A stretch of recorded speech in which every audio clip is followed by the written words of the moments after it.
In the first two lessons, we had discussed in detail that the expression 0 over 0 is not defined. And I would like to emphasize here that no matter what number you take in the numerator, if the denominator of an expression is 0, it would not be defined.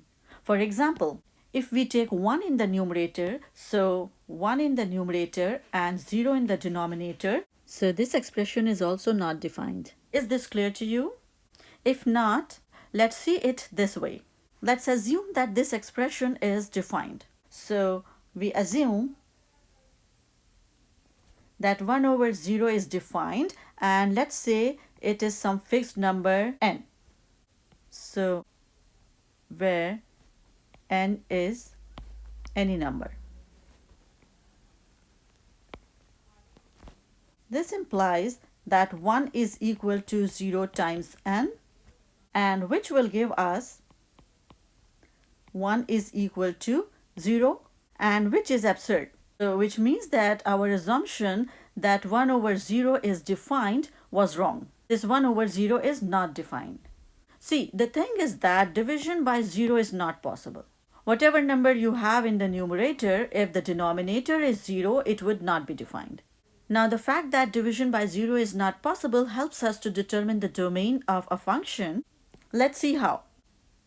Suppose I have a function defined as, say, x cubed minus x plus 1. So what is the domain of this function? See, the denominator of this function is 1. So whatever value of x we have here, the denominator is not going to change. It will always be 1. So this denominator will never be 0, which means that this expression will be defined on the entire set of real numbers. And which tells us that the domain of this function is the set of all real numbers. Now let's quickly take one more example.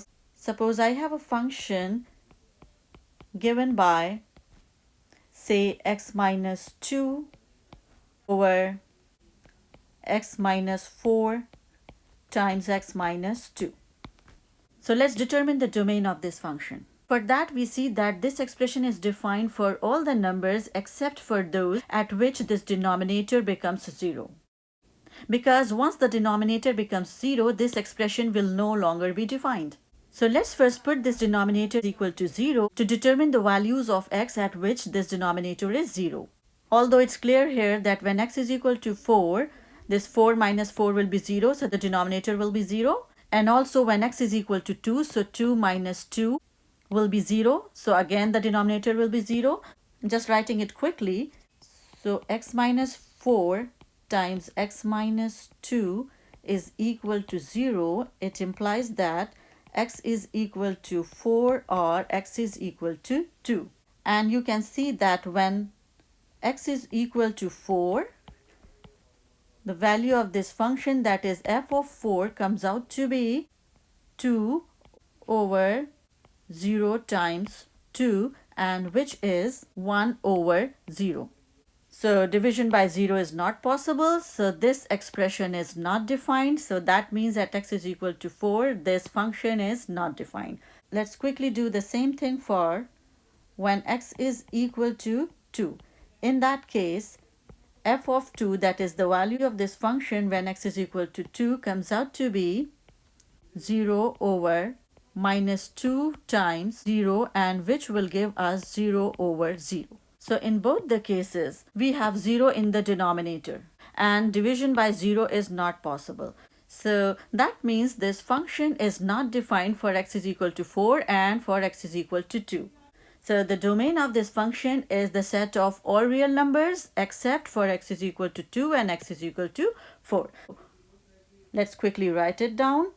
So the domain of this function is the collection of all those values of x. Obviously, they belong to the set of real numbers such that x is not equal to 2 and x is not equal to 4. So this is all about undefined expressions and the domain of a function for now.